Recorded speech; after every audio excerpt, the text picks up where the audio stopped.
ফেরেশতারা যাদেরকে অভিশাপ দেয়, নাম্বার 1, কৃপণ ব্যক্তিদেরকে ফেরেশতারা অভিশাপ দেয়।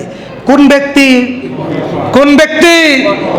আপনি 100 কোটি টাকার মালিক, আপনি 2টা 3টা কুরবানি দেন, আপনি মনে করেন আল্লাহ আপনার উপর সন্তুষ্ট? অসম্ভব, হতে পারে না।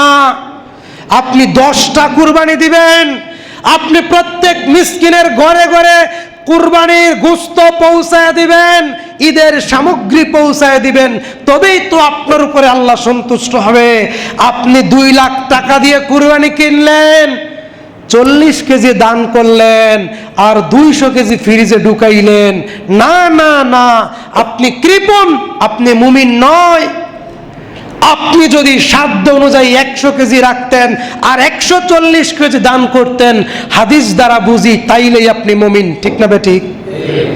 তাহলে 1 নাম্বার, কৃপণ ব্যক্তিদের জন্য ফেরেশতারা অভিশাপ কামনা করে, ধ্বংস কামনা করে।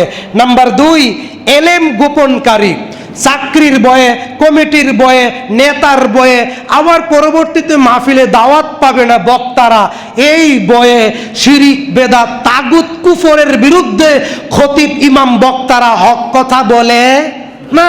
অধিকাংশ খতিবেরা হক কথা বলে না, অধিকাংশ ইমামরা হক কথা বলে না, এটা আমার দাবি, এটাই ঠিক। সম্মানিত হাজিরিন, ইলম গোপনকারীদের জন্য ফেরেশতারা ধ্বংস কামনা করে, অভিশাপ কামনা করে।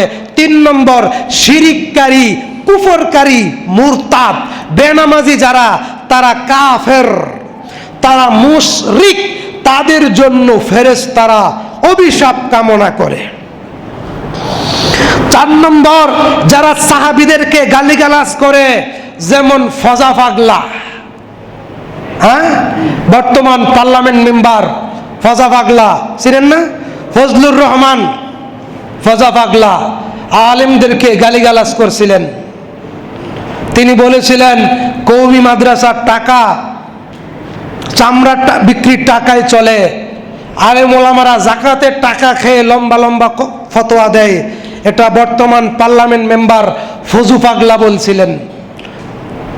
তার জানাজা পড়া হারাম।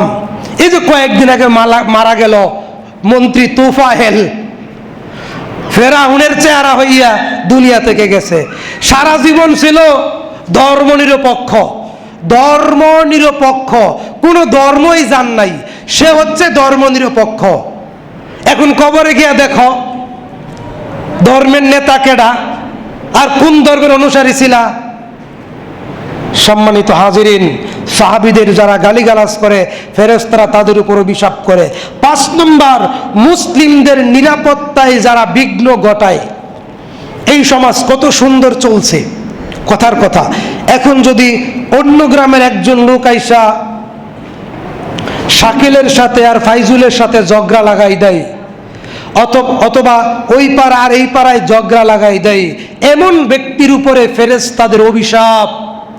6 নম্বর, যে ব্যক্তি নিজের পিতা ব্যতীত অন্য কাউকে পিতা বলে, যেমন কিছু পীরের মুরিদেরা আছে, তাদের বাবাকে পীর বাবা বলে, আছে না নাই?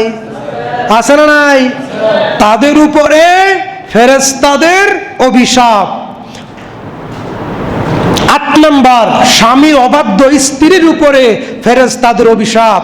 স্বামীর অবাধ্য স্ত্রীর উপরে ফেরেশতাদের অভিশাপ। যেই স্ত্রীরা স্বামীর উপরে অসন্তুষ্ট থাকে, ওই স্ত্রীদের উপরে ফেরেশতাদের অভিশাপ।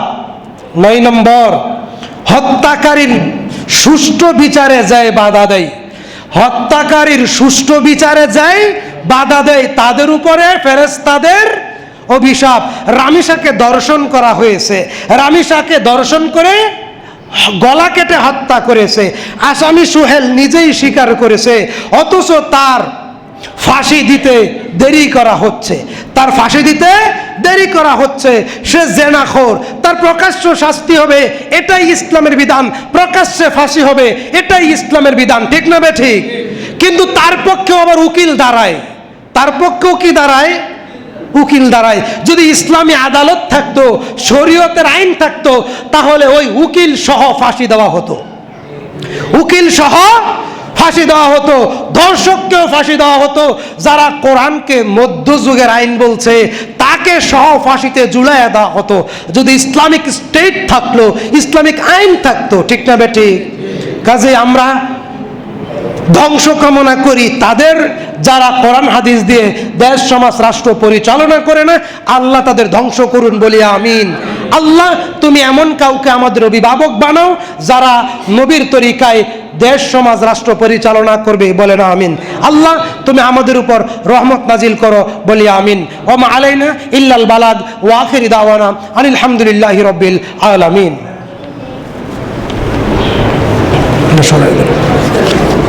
হাদিসটি রয়েছে, রাসূল সাল্লাল্লাহু আলাইহি সাল্লাম বলেছেন, একজন ইমানদার সুস্থ আরেকজন অসুস্থ ইমানদারকে যদি দেখতে যায়, ফাইজুল ইসলাম ভাই অসুস্থ, একজন, এখন আমরা 4-5 জন মিলে ফাইজুল ভাইকে দেখতে গেলাম। রাসূল সাল্লাল্লাহু আলাইহি সাল্লাম বলছেন, যখনই তারা বাড়ি থেকে অসুস্থ ব্যক্তির উদ্দেশ্যে রওনা হলো, তাৎক্ষণিক 70,000 রহমতের ফেরেশতা আল্লাহ তাদের পিছনে লিপ্ত করে দিলেন, লাগায়া দিলেন। কয় হাজার ফেরেশতা? কাদের পিছনে? যারা অসুস্থ ব্যক্তিকে দেখতে যায়, ওই ফেরেশতারা বলে, আল্লাহ এই সুস্থ ব্যক্তিদেরকে ক্ষমা করে দাও, আল্লাহ সুস্থ ব্যক্তিদেরকে মাফ করে দাও, আল্লাহ সুস্থ ব্যক্তিদের প্রতি রহমত করো। আমলটা কি? অসুস্থ ব্যক্তিকে কয় হাজার ফেরেশতা? ফেরেশতারা তো আমার মতো মূর্তি পূজক, আমার মতো পাপী। ফেরেশতারা নিষ্পাপ। ফেরেশতারা কি? রাসূল সাল্লাল্লাহু আলাইহি সাল্লাম বলছেন, একই অধ্যায়ের হাদিস আবু দাউদের, যদি কোনো মুসলিম ব্যক্তি, মুসলিম ভাই অসুস্থকে দেখতে যায়, আল্লাহ পাক তাৎক্ষণিক তাকে রহমতের সাগরের ভিতরে ডুবাইয়া দেয়। রহমতের সাগর, কিসের সাগর? রহমতের সাগরের ভিতরে ডুবাইয়া দেয়। রহমতের সাগরে সে সাঁতার কাটতে থাকে, কিন্তু এই ভাই তো এটা জানে না। যতক্ষণ সে অসুস্থ ব্যক্তির নিকটে থাকে, 70,000 ফেরেশতা তার জন্যে দোয়া করতেছে। আবার রহমতের সাগরের ভিতরে সে ডুবে আছে। কোন ব্যক্তি? যে ব্যক্তি অসুস্থ ব্যক্তিকে, সুবহানাল্লাহ, এই আমলগুলো আমাদের মধ্যে নাই, কিন্তু আমরা এটাকে বানাই নিছি। অসুস্থ ব্যক্তিকে দেখতে হইলে ছোট ছোট কবুতরের বাচ্চা নিয়ে যাইতে হয়, আপেল কমলা মালটা আঙ্গুর নিয়ে যাইতে হয়। জি, এটা সুন্নত, তবে এত বেশি নিতে হয় না, আপনি আপনার সাধ্য অনুযায়ী নেন। আমাদের মা বোনেরা মেহমানদারির কথা শুনলে মাথা নষ্ট হয়ে যায়, স্বামীর সাথে ঝগড়া করে না? আবু আইয়ুব আনসারী রাদিয়াল্লাহু তাআলা আনহু একজন বিখ্যাত সাহাবী। সূরা হাশরের তাফসীর সহিহ মুসলিমে বর্ণিত হয়েছে, আল্লাহর নবীর কাছে 2 জন মেহমান আসলেন। আল্লাহর নবী সাহাবীদেরকে ডেকে বললেন, তোমরা কে আসো মেহমানদারি করাবে? আবু আইয়ুব আনসারী রাদিয়াল্লাহু আনহু দাঁড়িয়ে বললেন, আল্লাহর নবী, আমি মেহমানদারি করতে রাজি আছি। আচ্ছা চলো। 2 জন ব্যক্তিকে নিয়ে গেলেন মেহমানদারি করানোর জন্য। কি করাবে ভাই? আপ্যায়ন করাবে, মেহমানদারি করাবে। আচ্ছা, বাড়িতে বিবিকে গিয়ে বললেন যে, শোনো, রাসূলুল্লাহ সাল্লাল্লাহু আলাইহি ওয়াসাল্লামের 2 জন মেহমান আসছে, খাবার দাবারের ব্যবস্থা করো। বিবি বললেন, আসো, এদিকে আসো। কানে কানে বললেন, 2টি সন্তান আছে, তোমার মা আছে, আমরা 2 জন, ঘরে কোনো খাবার নেই, 2 জন সন্তানের খাবার ব্যতীত। কয়জন সন্তান? 2 জন সন্তান। আচ্ছা ঠিক আছে, তুমি ওই খাবারটুকুই মেহমানদের প্লেটে, মেহমানদের দস্তরখানে দাও। আর কি করো, আমাদের যেহেতু রাতের খাবার, আমাদের বাতিটা তুমি নিভিয়ে দাও। বাতিটা নিভিয়ে দিলেন। ক্ষুধার যন্ত্রণায় আরেক রুমে অন্য পাশে একটু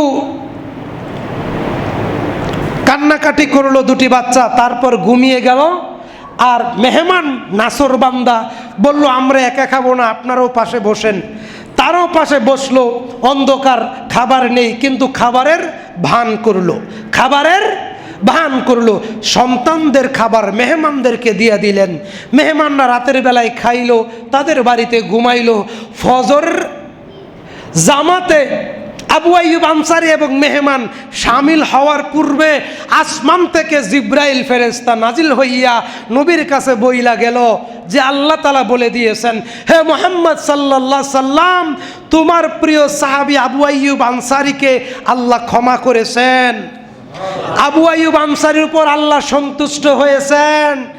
আবু আইয়ুব আনসারীর রিজিকের অভাব আল্লাহ দূর করেছেন।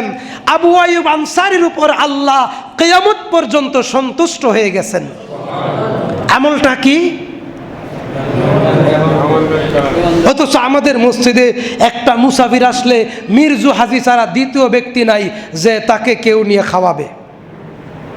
আমি 4 মাসে যা দেখলাম।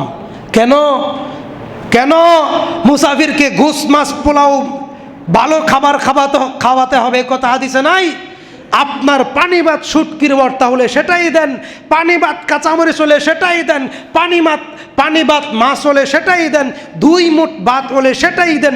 এটাই সুন্নাত। মেহমানকে ভালো খাওয়াতে হবে, এটা পশ্চিমাদের কালচার, এটা বাঙালি কালচার। ইসলামের কালচার হলো যা আছে তাই দেন। 1 গ্লাস পানি দেন, একটা খেজুর দেন, 1 প্যাকেট বিস্কুট দেন, তবুও মেহমানদারি করেন বরকতের আশায়, ক্ষমার আশায়, অভাব অনটন দূর হওয়ার আশায়, ফেরেশতাদের দোয়া পাওয়ার আশায়। বলি সুবহানাল্লাহ। সম্মানিত প্রিয় হাজিরিন, এবার আমরা বলবো ফেরেশতারা কাদের উপরে অভিশাপ দেয়। ফেরেশতারা কাদের উপরে